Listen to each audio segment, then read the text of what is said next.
Can I fire my kid when they're not doing a job I gave them the right way and I've even paid them for it? Hi, everyone. This is a question I've gotten from several parents ever since I made my last video all about whether or not you should pay your kids for chores that they do. Now, if that question's on your mind, there's a link in the description down below. Click on it after you watch this video. Let's talk about this idea of firing our kids from jobs.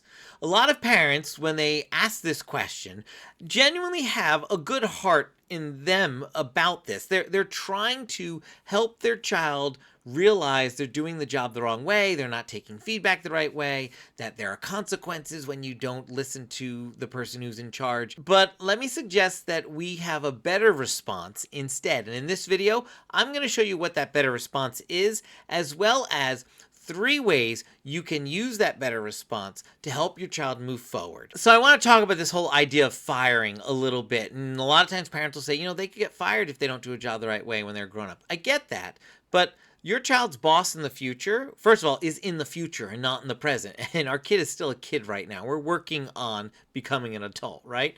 But the other thing is that your boss in the future, your child's boss in the future, is interested in the company's success, not your child's success. Yes, companies are better when the employees are successful. But at the end of the day, the reason the employees are successful is to make the company successful. So at the end of the day, the boss is interested in the tasks getting done. And if your child, as a grown-up, develops, that's just great too. But as a parent, I'm not so concerned about the tasks getting done. Yeah, I want them to get done, but that's not my main focus. My main focus is on the development of my child and the success of my child. You see, I know that if I can help my child be successful and develop their hearts and minds even more, then future tasks will be successful too. The tasks will take care of themselves if I focus on the success of the child. So that means I need a different response than firing. I need to respond with training instead. There are 3 different reasons why children generally don't complete jobs.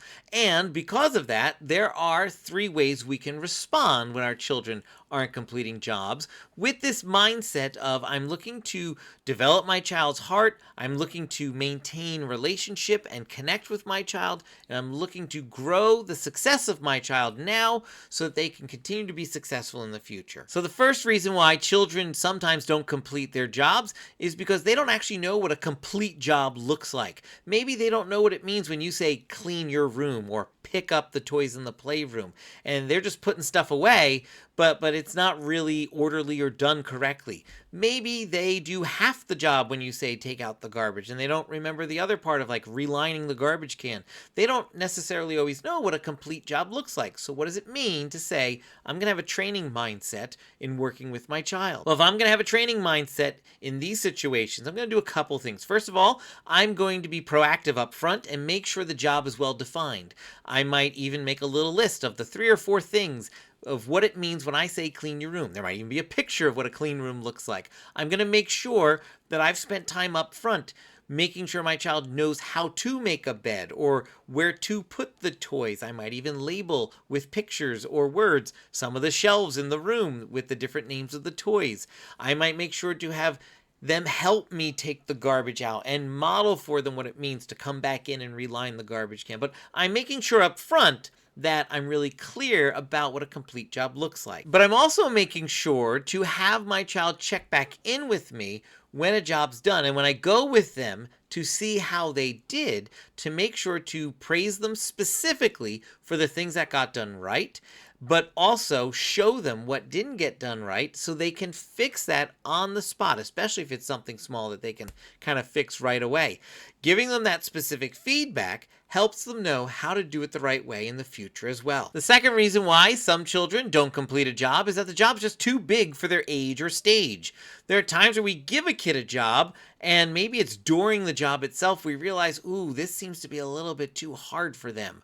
What do we do in those cases if we're having this mindset of training? There's a couple of ways to respond here. Now, if my child's getting overwhelmed by how big the task is, I can do one of 2 things. I could jump in and help them with the task so we get it done together and we have this great camaraderie ship and we're working, cooperating together. Or I could even just take over the task and tell them just to kind of help me now along the way. But I want to recognize if I've given a job and I realize later, ooh, that's a little too big for them. I'm seeing that now.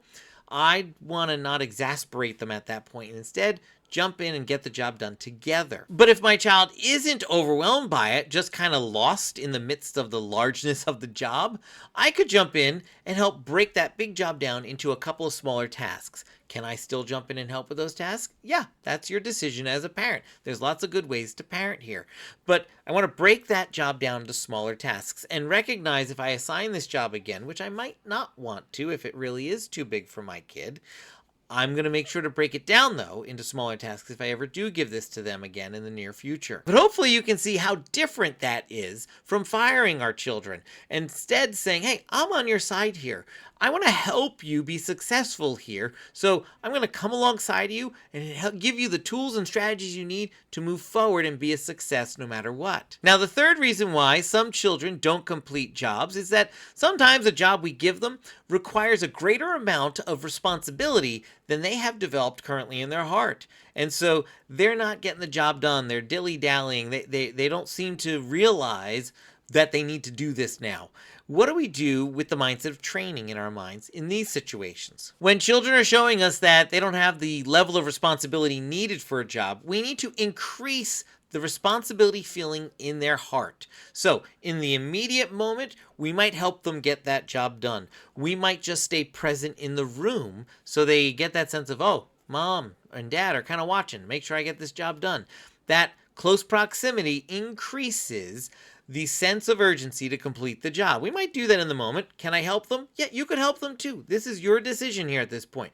But going forward, after this one job is done, we want to sit back and reflect about how we can train their hearts to develop responsibility. The way to develop responsibility in the heart is to run your child's heart through exercises. Now, these are simple exercises. Exercises like making sure your child knows that when I call your name, you come over and you say, yes, Dad, or yes, Mom, not screaming from across the house for you. I go to the room, I see you, I call you over, and you drop what you're doing, you come and see me.